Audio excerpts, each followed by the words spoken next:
ఈ రోజు మా ఆయన ఏం చేస్తున్నావు, పిల్లలు సాయంత్రం స్కూల్ నుంచి వస్తారు కదండి, వాళ్ళ కోసం ఆలు వడలు చేస్తున్నానండి. ఏమండి, వడలు చేస్తుంటే నాకు ఒక ఐడియా వచ్చిందండి. ఇంతవరకు ఎవరికి రానిది, ఎవరు ఎప్పుడు చేయనిది, ఫస్ట్ టైం ప్రపంచంలో నేనే చేస్తున్నానేమోనండి. వామ్మో, మళ్ళీ ఇదేదో కొంప ముంచేలా ఉంది, ఏంటి అది అన్నాడు. ఈ కూరలు లేక ఎప్పుడు కూరగాయలు, చికెన్, మటన్, చేపలు ఇవేనా?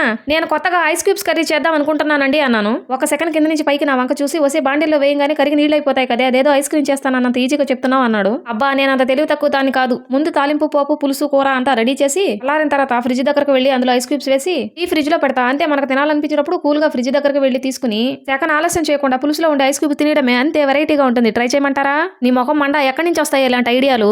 ఇలాగే మొన్న ఏదో కొత్త రకం స్వీట్ అని చేసావు, నాలుగుతో నాకితే తీయగా ఉంది కదా అని కొరికితే పన్ను ఊడు చేతిలోకి వచ్చింది అన్నాడు. అబ్బా, అది పుచ్చిపోయి ఉంటుందిలేండి, అందుకే వచ్చింది అన్నాను. తల్లి, నీ కొత్త వంటలకు ఒక దండం, ఇంకెప్పుడు ట్రై చేయకు అన్నాడు.